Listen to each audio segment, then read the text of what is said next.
detox, either yourself or with students, or thought that someone you know needed one? Yes. Okay, so I have two goals for you when you leave. I hope you leave with a reason to do one and some ideas of how to get one started. Hopefully I can make it very easy for you if you decide to try this with a group of students. I do want to tell you this is my first time ever presenting at NETA. I find myself to be a very passionate person, but probably underqualified. Just someone who cares a lot about people, and especially kids, and I feel like this is an issue that affects so many people. Feel free to stop me at any point and ask me questions. We'll keep it super informal. And then the other kind of caveat that I want to throw out there is I do not think that social media is bad. I think that it's amazing. However, I think the last few years we've seen that too much of a good thing can have its problems and implications. I'm also very a proactive person versus a reactive, and if we see a problem coming, I think that it's better just to take a few small steps to keep it from turning into something that's not manageable any longer. So my name is Gina Stuckenholz. I work for Bellevue Public Schools. I am currently the middle school HAL teacher, and there is my contact information. Once we leave, if you go home and do some soul searching and think this is something that I want to try, reach out for me. I will share everything that I have. You can kind of pick and choose to get you started. I do think that this is something that we should talk about with all kids, especially if they have smartphones. One thing you should also know about me is that I've been a teacher for 17 years, and all 17 years have been in the chaos of middle schools. So that is my zone. If you don't mind, if you have a phone or a device, if you would just fill out, it's really quick, will only take you 30 seconds, 3 quick questions.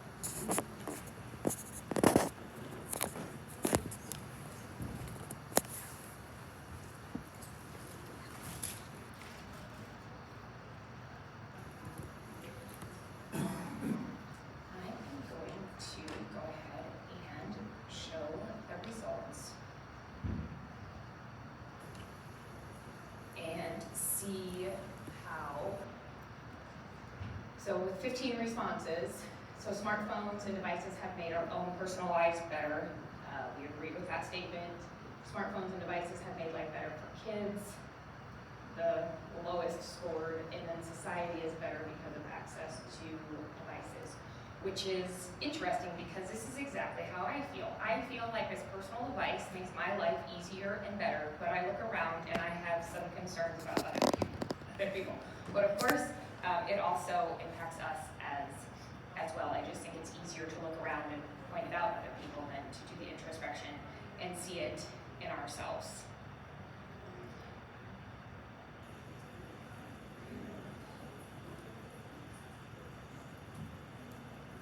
Okay, have any of you read or heard about a book by Jean, I'm not even sure how to say her last name, but Twenge, maybe? It's called iGen. It is a fantastic read. I do have a math brain, so there's tons of charts and data and facts, and I took one quote out of her book on page 78, and she's part of the Monitoring the Future survey that they do every year for 8th, 10th, and 12th graders to kind of track generational changes and societal changes. And in this graph, it talks about reported happiness after participating in different types of activities. And anything, sports or exercise, religious services, print media, in-person social interaction, homework, and working. They all have positive happiness benefits. And then kids marked very negatively, video chat, computer games, texting, social networking websites, and internet. So the quote that I took away from this is she says, if you were going to give advice for a happy life based on this graph, it would be straightforward. Put down the phone, turn off the computer or iPad, and do something, anything that does not involve a screen. So why am I giving a talk at a technology at a conference of why we should put these things away for a while? I don't know about you, but have you noticed a change in kids the last 5 or 10 years? Do you get emails, or do you have professional development, or do you read articles about the fact that we are on the verge of a mental health crisis? Okay, it's very prevalent and very personal for me. We had our very first student commit suicide, I think 5 years ago. It was 2017. He was a 7th grader. He was in my 7th grade math class. He showed no apparent signs, and he went home for summer, and within 2 weeks, Leo took his life, and it was, it rocks your world as a teacher, because you just, I mean, it's this blossoming life that you see all the potential, and it's like, how did we miss it? And I read at his funeral and talked with our principal after, and we instituted advisories in our school after that, because we wanted kids to have a small family within the school, because we were clearly missing something with our class structure. Well, in talking with the kids, with what happened and what had gone, he had reached out to kids on his cell phone the night that it happened, and it was like, this can't happen again. And so I had seen these rising concerns in kids, whether it was girls with unrealistic expectations, or knowing that, it's kind of cute, but like girls taking pictures 50 different ways before one is good enough to put out there. And it was like, oh gosh, this just breaks my heart. I want kids to feel, confident in who they are, and not feel like it has to be some filtered version of themselves. And also, we know, because we've lived through the teenage years, but as you grow up and become an adult, you become more comfortable in your own skin, and you realize that, sure, you do make the highlight reel on your social media, but you understand that your friends around you are also only putting the highlight reel, and you know that it's not complete reality. But 10, 11, 12, 13-year-old kids don't understand that the perfection that they see isn't real, and then they get to a point where they can't attain that status of perfection, and it's earth-shattering for them. So that was my why, and this happened pre-COVID. I started this class pre-COVID, and I think that these issues have been amplified by removing kids from social interactions and social settings for 2 years. I feel very lucky that our district went back to school last fall, full-time, and there were very good reasons, for people to play it safe and be careful, but for the mental health of our students, I just feel so lucky that we made that. I had no part of that, but that our leadership made that decision. We hear all the time about how long will the detriment of social isolation play out in the lives of kids who have lived through COVID. Like I said, my why, if I see a problem, I like to find a solution. I can be a really good listener, but if you have a problem, I really want you to try to solve it. So when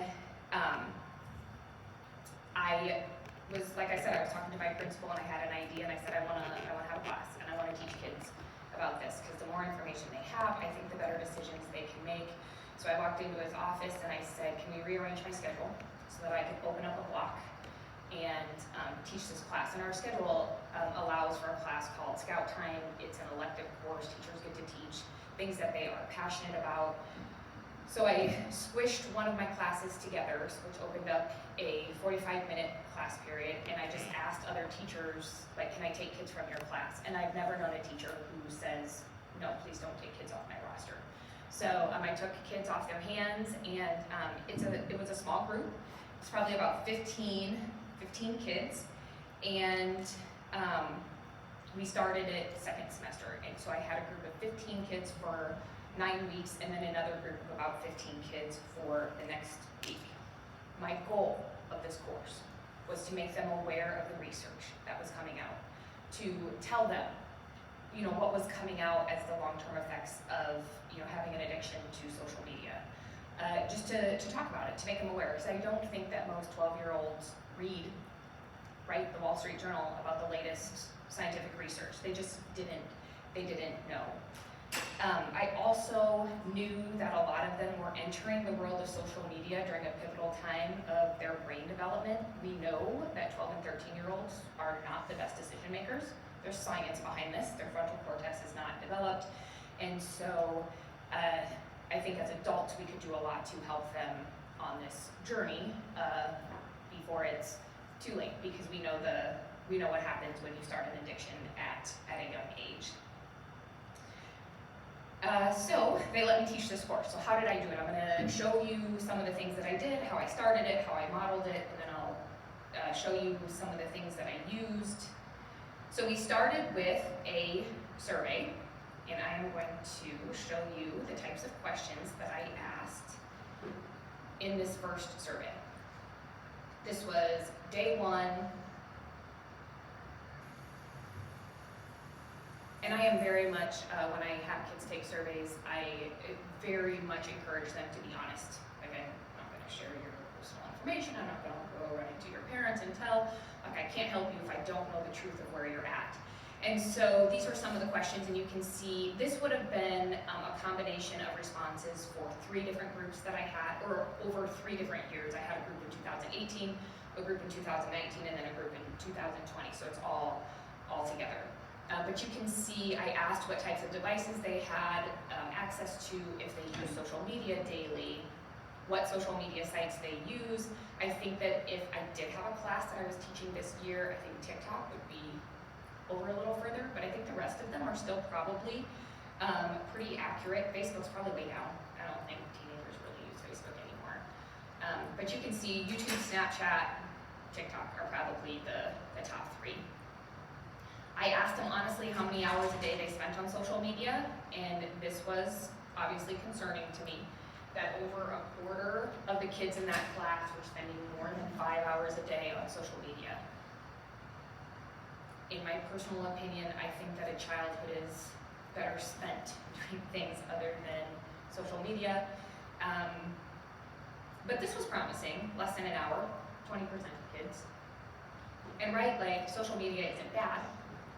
It's just when it's overused.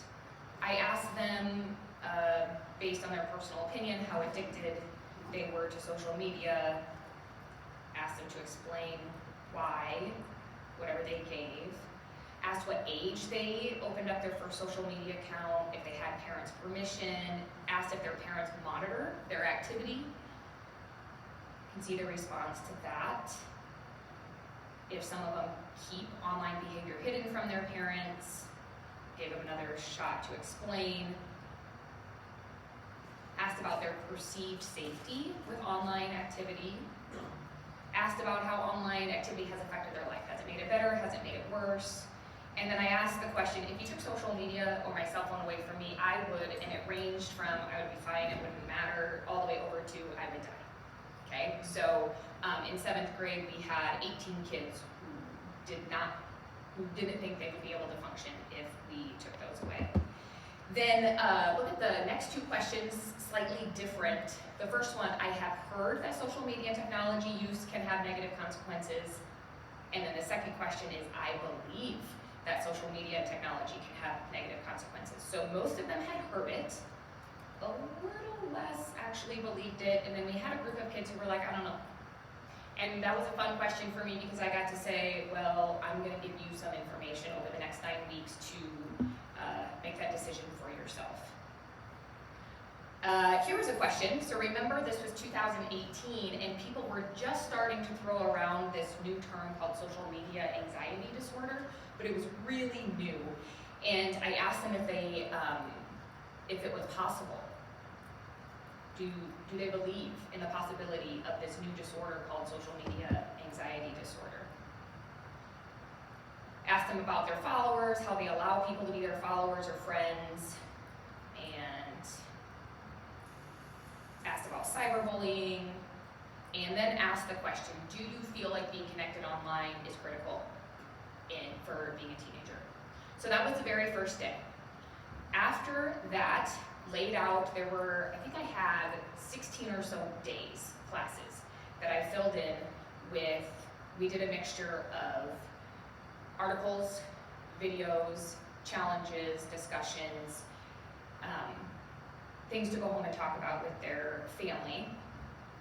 So I'm going to show you a resource that I put together with some of the articles and videos and news clips that I've used. If we have time, I'll show you a couple of them, I'm not sure. So I put together some of my favorite videos, and they come from a mixture of news sources or different platforms. Have any of you guys heard of Simon Sinek before? Phenomenal. I do have like a 5-minute portion where he talks about this new generation and what's happening because of their device and social media, anything from CBS to the Today Show. Has anyone watched The Social Dilemma on Netflix before? I never watched that with kids. If given the shot to teach it again, I would consider showing that. I Love Public Schools put out a few episodes about this called The Mind Inside. We use TLC show, I Catfish My Kid. Have you guys ever seen that before?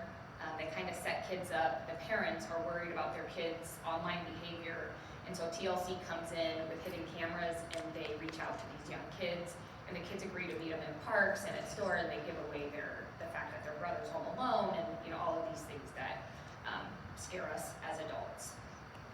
Some of my favorite articles that we use. One is called Middle School Misfortunes That a Now One Teachers Take. Have you guys ever read this before? It's very easy to find, but this teacher gives a scenario, and it's a kid who goes to school in the year 2008, and he slips on some water in the cafeteria, spills tomato soup on his shirt. It's unfortunate, people laugh at him. He goes home, his family eats together at dinner, he forgets about it. The next day, kids have moved on to something else. No big deal. Fast forward, same thing happens in the year 2018. It's recorded on video. People take pictures. They point out that he went to the gym locker and changed his clothes. He goes home. He notices that his family is sitting around at dinner and everyone's on their phone. So he's on his phone and he's seeing all of these notifications of people making fun of him. Now on all of the different sites, people have started to unfollow him, which is, social suicide, at that age. And this haunts him for days and days and days because it's always out there. It also talks about the kid who records it, and it skyrockets his social credit. So he benefits from the detriment of this kid, Brian. And it shows, this kid Mark was probably a really good kid, but because he is so wrapped up in the likes, he's willing to hurt other people. So I would definitely give that a read. It's from the group Wait Until 8th that kind of pushes the idea that you should wait until 8th grade to give kids smartphones with access to social media and the internet.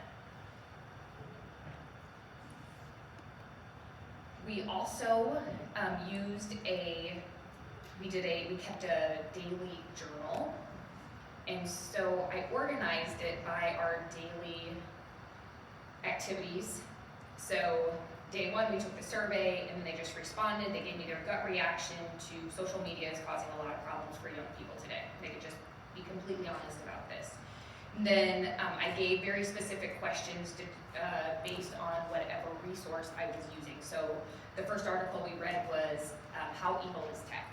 And I just asked once we read and discussed the article, asked them for their thoughts, because it was really important, not that I was just saying these things, but what they were taking of it and making sense of it and seeing if it was going to sink in and give them reason to pause. We looked at a ton of studies. Let's see, we watched NBC News nightly news specials. We did an Ed Media scavenger hunt where they search for themselves online and ask questions. When you Google yourself, do you like what comes up? And how does it feel when you don't like what comes up? And is there a way to get rid of what comes up? And we talked about how difficult it is once something is out there. You can't really delete it. And shared some stories about how even though they think they're deleting things, if we really wanted to get the right people involved, we could find everything that you've ever done from any device if we had reason to. And with a couple of groups, I did share some personal stories that had happened to people that I knew who were living with extreme regret, and tried to use that as an example to just get them to think. You know, and one of the things I would always say is someday you will have children, and someday your children will be able to look up you. And it's hard to think about, but think about what you would want your grandkids to see, you know, on the internet about you when you were 15 years old. Just try to get them to think about that. Let's see. They loved watching TLC. I catfished my kid. And then we did some activities like freedom to choose. And I asked for permission, of course, but I said I would like for a class period. This was before we were one-to-one, and we had rules about not using phones. And I said, for one day, can I let them be on their phone if they want to? And so I said, like, this is your 45 minutes. You have 45 minutes to do an activity that you enjoy. Some of us went outside, we went for a walk, some kids played volleyball outside, some kids just kicked the soccer ball around, one kid took a nap. And then we had a few kids who decided that they just wanted to spend their time on their phone. And at the end, I brought them in and I asked them to journal about how they felt after doing whatever activity they chose to do. And then we compared. We compared energy levels of people who went out and did something physical outside versus the kids who stayed inside and, you know, spent 45 minutes on their phone. And there was a big difference in their attitudes, their energy, and we pointed that out. A couple of other articles with the questions that come with it. And then it appears like I spent the whole 9 weeks talking about how awful all of this is, but we know that technology and social media is not awful. It was created with, for the most part, good intentions and good purposes. And I would say, especially during COVID, the ability to connect with people that we couldn't be with together personally, you know, life-saving in some situations during the shutdown. And so we spent 2 full days, and I gave them the assignment of using technology to show things that you can do with technology rather than without. And I'm going to flip back to this, and I'll show you. Here were a couple of examples. So both of these kids used Pic Collage, which was on their iPads, and the one on the left was a young girl, I think. She gave good reasons for having technology and then bad reasons for having technology. And then the one on the right was a boy with a military family. And he talked about how he was able to connect with his dad, who was deployed overseas. I can't remember if it was nightly or weekly or whatever. And back then it was Skype. He was talking about Skype. So it was really, really cool to step back for a minute and remind ourselves that technology is amazing when used for the right purposes. Let's see, we read the article, Middle School Now versus Then.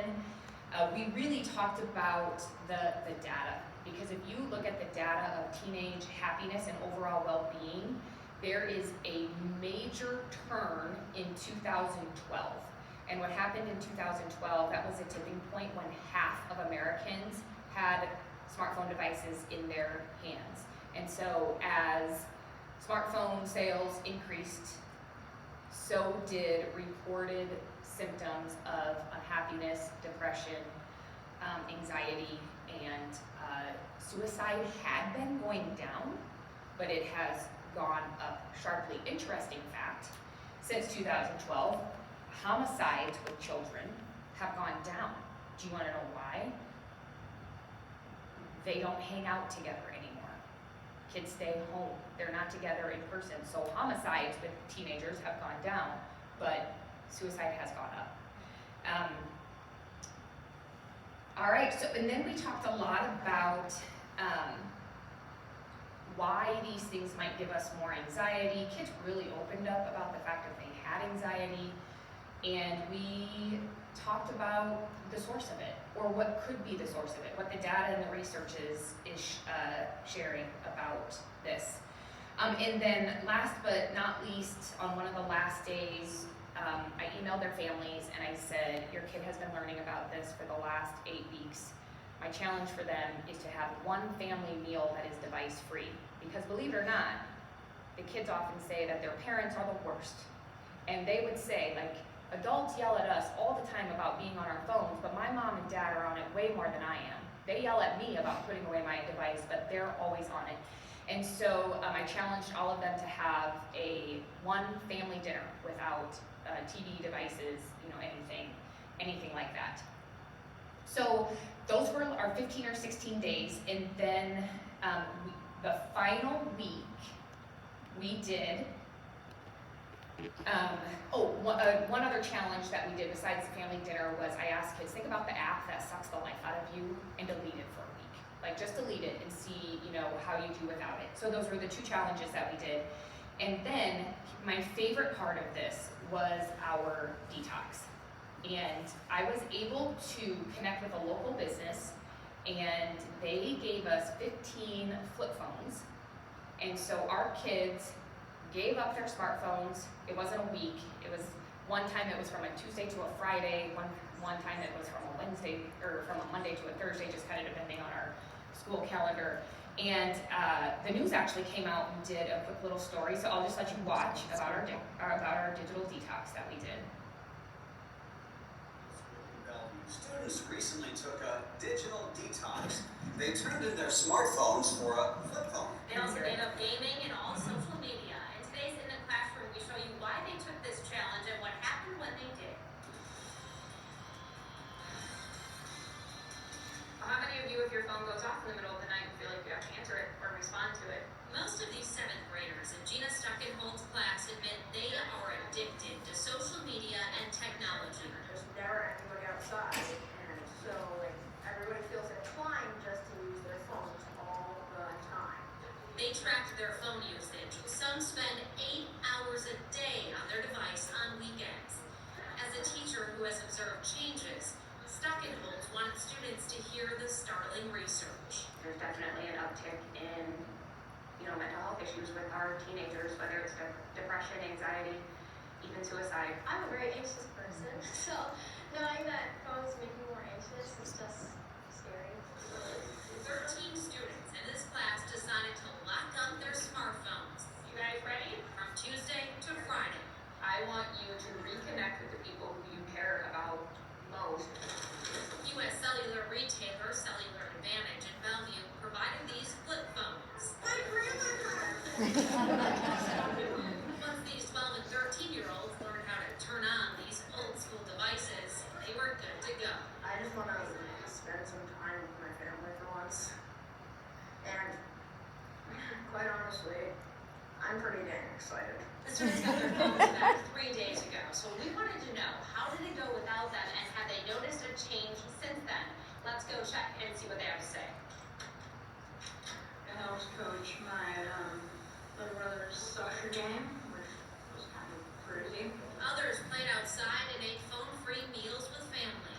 I went to the library with my dad and I signed up for a babysitting course. The class compelled Samantha Rice to get rid of some social media apps. Once I read all the articles, I started thinking, do I really need this? And I started getting really frustrated at myself. We just get so addicted to them and we stop communicating with each other. And then that affects our everyday lives and our phones become our friend. Awareness, an important step in Stuckenholt's goal to teach kids technology is good. If one of you makes a positive change with your device, this whole class is worth it. But you're in charge of the device. It doesn't control you. In the fact, At Lewis and Clark Middle School. Another thing that we did so that was after the 2nd group that I had. After the 4th group that I did it with, the U.S. Cellular wanted to partner, and we did a community forum where we invited parents in, and we both talked about all of the findings and reasons parents should maybe just think a little bit before jump to free access to all of this, and that was very well received. A couple of things that I found out. I've read a lot about this. I am not an expert, but I am very interested in it, especially because life is so short, and I don't want this generation of kids growing up so unhappy because of this device that was intentionally programmed to hook them in.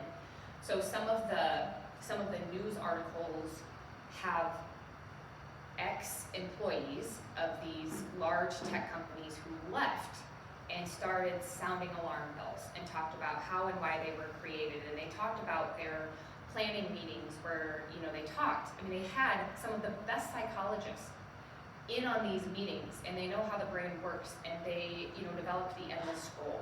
And we've never had that before, because if you watch TV, it used to be you watched an episode, there's a commercial, there's a signal like, ooh, maybe I should go to bed. When you read books, you read a chapter, even though you might want to go on, there's that natural signal to end. And they intentionally designed those so there is never, ever a signal to stop. You never reach the end. It just keeps going. And then, they talked about how the notification symbols on our phone are red. There is a reason they designed it that way. They want you to think that when something happens in your phone, it is an emergency. You must respond right now. It must get your attention right now. And so, I would tell those kids, I have trained myself knowing this. I should show you, my phone is full of red circles. And I have, that does not concern me anymore. So I'm like, they will not manipulate me that way. So I will get to those red notifications when I have time, and sometimes it's months. I think I have a Marco Polo that someone sent me in July, and I still haven't looked at it. It doesn't bother me anymore. So the thing is, like I said, this is not all bad, but they've said that 2 hours is a sweet spot. If kids are on their phones or devices 2 hours a day, there really isn't a ton of research that says that it's bad for them. But our teens are on their devices an average of 8 to 9 hours a day. And I don't know about you, but when I look back at my childhood, I think of the best moments. And I think that if I would have missed out on that, because I would have been on a dial-up internet back then, I think of all of the things that I would have missed out on. And that's another thing that we talk about, is all of the things that the kids are missing out on, because this is the easiest time suck, right? Like, you start and there's so much to do and so much to see. And I don't know about you, but I'll pick this up and I'll be like, oh, I have 10 minutes before I need to run in and do this. And pretty soon, 45 minutes later, I'm like, whoa, I just wasted 45 minutes of my day. I don't know if you guys ever watch the State of the Union address. I try to every January, but this year President Biden said, we must hold social media platforms accountable for the national experiment they're conducting on our children for profit. And that's the thing that I try to tell them, is they want you to feel like you need this, because it's money in their pocket. And if we are going to be a generation of anxious, stressed out, unhappy people, I hope they're really happy living in their mega mansions, because it's scary. My opinion is it's scary what's happening, but it doesn't have to be if we can talk about this and teach them about all of it. I'm going to show you just real quick one of my favorites. This is Simon Sinek. He was interviewed, I think, in 2017, and this is what he has to say about this generation and technology. We know that engagement with social media and our cell phones releases a chemical called dopamine. That's why when you get a text, it feels good, right? So we've all had it. We're feeling a little bit down, or feeling a little lonely, and so you send out 10 texts to 10 friends. Hi, because it feels good when you get a response, right? Right? It's why we count the likes. It's why we go back 10 times to see if my Instagram is going slower. Did I do something wrong? Did I like me anymore, right? The trauma for young kids to be unfriended, right? Because we know when you get it, you get a hit of dopamine, which feels good. It's why we like it. It's why we keep going back. Dopamine is the exact same chemical that makes us feel good when we smoke, when we drink, and when we gamble. In other words, it's highly, highly addictive, right? We have age restrictions on smoking, gambling, and alcohol, and we have no age restrictions on social media and cell phones, which is the equivalent of opening up the liquor cabinet and saying to our teenagers, hey, by the way, this adolescence thing, if it gets you down. But that's basically what's happening. That's basically what's happening, right? That's basically what happened. You have an entire generation that has access to an addictive, numbing, chemical called dopamine through social media and cell phones as they're going through the high stress of adolescence. Why is this important? Almost every alcoholic discovered alcohol when they were teenagers. When we're very, very young, the only approval we need is the approval of our parents. And as we go through adolescence, we make this transition where we now need the approval of our peers. Very frustrating for our parents, very important for us. It allows us to acculturate outside of our immediate families into the broader tribe, right? It's a highly, highly stressful and anxious period of our lives, and we're supposed. If you haven't seen the entire interview, it is worth a watch, and it's Simon Sinek on millennials. I will finish up by showing you the responses to our follow-up survey. So the very last day of class, after the detox and after going through all of the information and conversations, you can see the follow-up questions that I asked kids, and this has 66 responses, again, over the course of 2018, 19, and 20. And these were the questions and how kids responded. How much did you enjoy or gain from taking this class? How did the articles and research shape your thinking? How addicted do you really think you are? And if I would do a side-by-side, their questions, the response from the first day to the second one, there was a shift. How much do you agree with the research that social media is causing mental health issues? Strong agreement there. This question, how strongly would you recommend a class like this, learning about the consequences of tech and social media to your friends? 41% gave it a score of 10. How much did the class in detox change how you feel about how you use your own device? Asked them some free response questions, what they liked, what they didn't like, something that they won't ever forget. And then this was my favorite question that I asked. When you think about someone you love and care about, because as teachers we love and care about our kids so much. And so I asked them, if you were going to give advice to someone who you really care about, what would you tell them about using a smartphone or device? And this one, you know, it's like a deep pool. At first you walk in and it seems shallow and boring, but once it drops off, it becomes funner, but that gets boring, so you dive in deeper, deeper, and deeper, then suddenly you realize you need air, so you try to swim up, but the current pulls you back down, and you swim faster and faster, then finally you lose all your air, and you go brain dead and die. But I mean, a ton of, you know, try to use it for only 30 minutes a day, stay off it, don't post something you'll regret. And then, if they thought this class would be beneficial for kids, why? So that was our class. Do you have any questions? I have some of the forms that I use, like the email to parents, the waiver that US Cellular gave us, the journals that I had them fill out as we were talking, the digital detox ground rules. Do you have any questions about what we did, how it went, or? I'll take suggestions. I'm teaching it for summer school. Again, I'm really excited about it. I don't think we'll be able to do the detox. I lost my connection. She moved. I have it in a Google form. So if you send me an email, I will send it to you. Okay. I'll go back here and I'll put my email. You know, it's kind of funny. I would say 15 years ago, I went through this phase where I wanted to be super techie. And then the last few years, I've had this, I'm gonna take a step back and I'm gonna try to simplify my life. Because I feel like with technology, you can never really keep up. So I just have a Google form for you that I'm happy to share. I'm just curious, did any parents do the detox when their children were doing the detox? I had a ton of parents say they needed to after.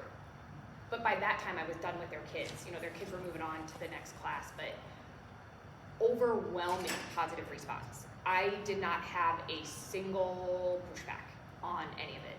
A ton of thank yous for having their kids do it. So many parents said they noticed, you know, like a real change in their kids. Are So, your students allowed to have their phones in school? That's kind of a funny question. I would say this year our school has taken a firmer stance on it. And there's signs posted, but I would say that it was very wishy-washy depending on who was in charge, which then made people upset because if one teacher allows kids to use a phone or if they let them use it at lunch, and there were tons of opinions on whether it was good or bad for kids. Now we're one. So it's up to the teachers to enforce it. Yes, it was. And then teachers also said it's impossible if we don't have a blanket. But we did go 1-to-1 last year. And so then it was easier to say, if you need your kids to do something digitally, they have an iPad. There is no need for a cell phone anymore. So I think that was easier to do. Do you guys think that if you pitched this to your administration, they would support you? We are not allowed, the kids aren't allowed to have them at our middle school. They go, when they come to school, they go into a homeroom, they're put in a box, they're locked, they get them at the end of, they have a second homeroom at the end of the day, and then they get their phones back. That's brilliant. And it's wonderful. Our principal has used a lot of this information, and once he showed the parents the data and everything, I mean, and the kids don't even argue about it anymore. You know, at first it was a lot of grumbling, you know, they put their dummy phones in and keep one, you know, that sort of thing. But now they're not allowed to wear watches. Oh, the watches, yeah. You know, Yep. and anything, so he's just like, no. And I'll tell you, my husband is an educator. We're both in education, and our kids suffer because of that. But we have taken a very strong stance on no smartphones. And I mean, we took that stance when she was 9, and she had friends who had smartphones, and she would come home and ask, and we would just laugh and be like, no. She has stopped asking. We did get her a Gab wireless phone. It calls, it texts, she can take pictures. But just a couple weeks ago, I took her phone from her to look through it, and she was spending hours texting her friends. And I was like, Meta, you cannot be spending hours of your day on your phone. Like, you're gonna miss out on so many cool opportunities. And her face fell, and I was like, you need me to take your phone from you so you don't feel like you have to respond to all of these people? And she was like, can you take it for a week? And I was like, yep, tell all your friends that you got in trouble and I'll have your phone for a week. And she went to school and told all of her friends right away. She's like, I'm not gonna have my phone for a week. My mom took it away from me. I said, you can blame me any time you wanna break from your phone. It was like, she was like, here, take it. I was like, does this thing stress you out? She's like, yeah. And I'm like, well, I can help you manage that. So we are very hesitant to do this with our kids. One time they did TikTok at grandma's house, and the other one told on the other, and they were in trouble. We never yelled at grandma about it, but. Any other questions? I mean, I will, if you guys decide to do this, I will give you everything that I have, because I think every kid needs to be aware of this, or at least know what's going on. So, all right, you all have my contact information. Thank you so much.